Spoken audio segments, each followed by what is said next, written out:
voit les gens, c'est vrai que Ce sont des évocations poétiques. et en même temps un travail donc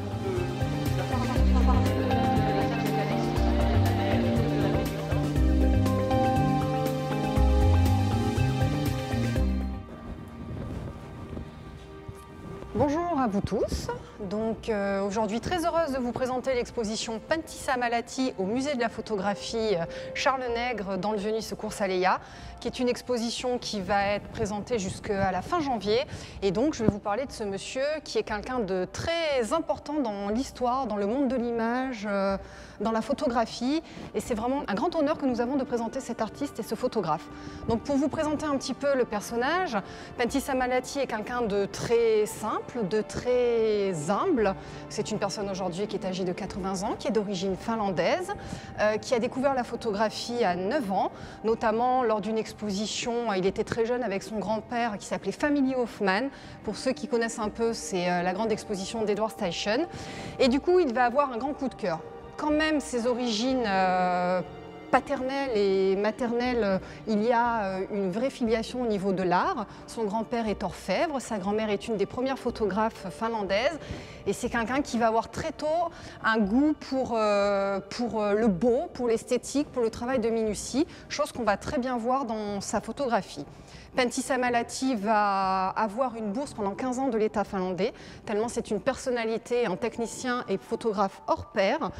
Il va enseigner notamment dans les grandes écoles. Ses photographies sont dans les grandes collections. Et donc aujourd'hui, nous allons découvrir un travail très particulier qui a été proposé pour la première fois au musée de la photographie, dont le titre de l'exposition est Miniature. Et donc vous commencez par une première photo exposition et là se déroule devant vous tout un tas d'histoires, car dans l'exposition, aucune photographie n'est à jeter. Donc on commence par peut-être celle-là, qui peut, si on connaît un peu, faire référence à une photographie de Cartier-Bresson. On peut avoir des choses très graphiques, on peut avoir des choses très poétiques. Et surtout, vous allez voir que dans les photographies de Malati reviennent des thématiques de l'humain, mais surtout des animaux. Vous prenez les chiens, qui est vraiment une thématique très redondante que Malati. Et ce qui est fort, c'est la poésie qu'on a, c'est l'énigme qu'on a, mais aussi la composition. Quand vous vous approchez près de ces chiens, les chiens forment comme un ovale en fin de compte. Et ce qui est très intéressant, c'est de se demander quand Malati fait la photo, où est-ce qu'il se positionne, comment il cadre, combien de temps il attend.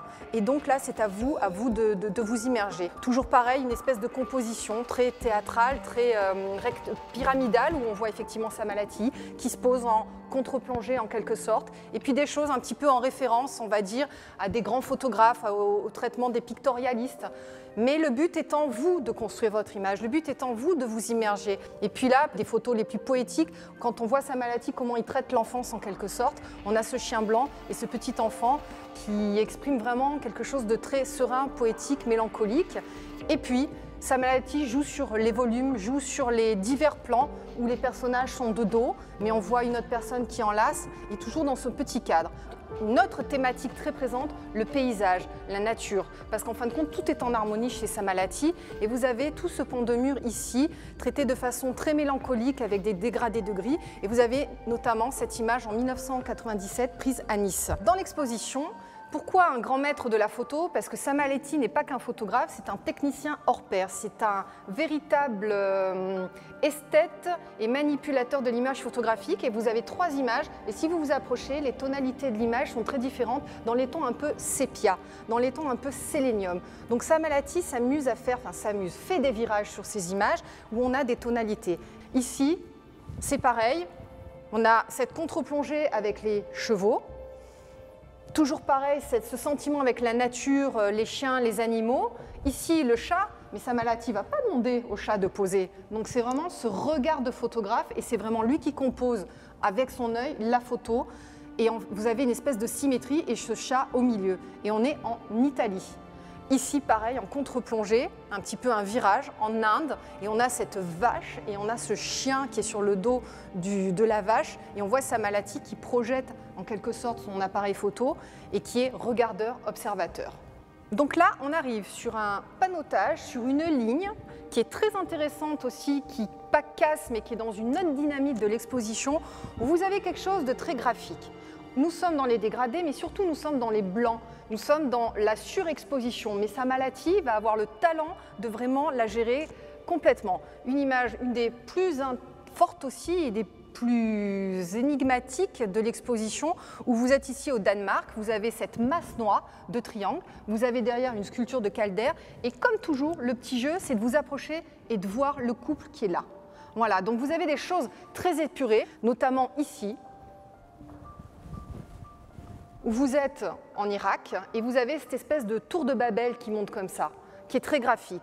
Et cette photographie que nous avons choisie comme très emblématique de l'exposition avec les oiseaux, en fin de compte, qui forment comme une espèce de nuage, et à chacun d'y voir ce que vous voulez dans l'image, vous avez les oiseaux. Les oiseaux, une thématique très présente aussi dans le travail de Samalati. Une image très chargée énormément d'humour, qui est effectivement celle-là, où là on se demande comment a œuvré le photographe. Vous avez cette branche d'arbre qui est inclinée et vous avez ce chien qui s'étire et qui a quasiment la même position que l'arbre. Et là tout le talent du photographe, ça va être en fin de compte d'observer, et tout le talent du photographe, ça va être de saisir, parce que Samalati ne va pas dresser les chiens, il ne va pas dire aux chiens de faire cette espèce d'étirement. Donc ici c'est pareil, nous sommes en Finlande, dans Helsinki, il vit à Helsinki, il connaît aussi certainement très pertinemment les endroits qu'il photographie, mais celle-là est aussi très forte et toujours notée de beaucoup d'humour. Ici on se trouve dans la deuxième partie de l'exposition. À noter que cette exposition n'est pas du tout faite par ordre chronologique, vous aviez bien compris, ni par thématique, c'est toujours une harmonie des images entre elles. Donc on arrive à un autre format, contrairement aux petites miniatures que vous avez, au format panoramique. Donc Samalati utilise un appareil très spécial, un appareil japonais qui est à rotation, parce que pour avoir ce type de photo, il faut vraiment avoir une très bonne technique au niveau de l'appareil photographique. À savoir que l'exposition aussi ne sont que des tirages argentiques. Samalati n'est jamais passé au numérique, Samalati ne traficote pas ses images. Donc pour avoir ce format-là et cette technique-là, vous êtes en panoramique. Et c'est pareil, nous avons des photographies du Maroc, en quelque sorte, mais qui ne sont pas des images carte postale, qui ne sont pas des choses standards, qui ne sont pas des stéréotypes d'un pays. Et voilà, et nous avons toujours cette ambiance mélancolique, nous avons toujours cette ambiance un petit peu mystérieuse, toujours dans les dégradés de noir, de blanc, de gris, avec ces signes, avec ce format panoramique qui permet également à Samalati d'avoir souvent plusieurs histoires qui se déroulent. Là, typiquement, c'est une image aussi très forte au niveau de l'exposition.